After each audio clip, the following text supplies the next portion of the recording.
উৎপাদক বিশ্লেষণের আরও একটি উদাহরণ 6m² - 11mn - 10n²। এখানে মাইনাস করে করতে হবে 11 করতে হবে, কতকে 6 এবং 10কে গুণ করে কত হবে 60 হয়।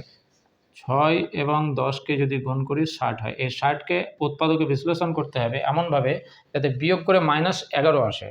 তাহলে এখানে 2 দিয়ে যদি আমি দেখি, 2 দিয়ে হচ্ছে 30, 30-এ 2 হবে না 11, তাহলে এটা 2 দিয়ে হয়ে যাবে কত 15। তাহলে 15 থেকে যদি 4 বিয়োগ দিয়ে দিই তাহলে হয়ে যাবে।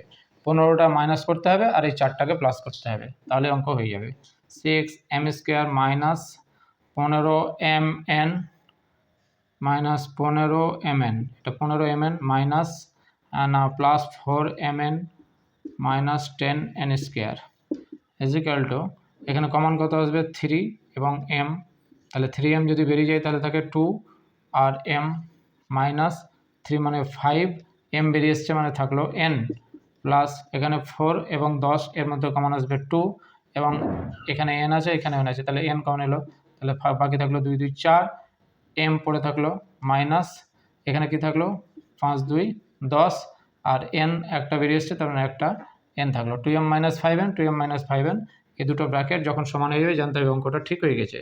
2m - 5n আবার কমন চলে এলো এই প্লাসের এই দিকটা এবং প্লাসের এই দিকটা থেকে, তাহলে বাকি থাকলো 3m + 2n, 3m + 2n, এইটা হয়ে যাবে আনসার।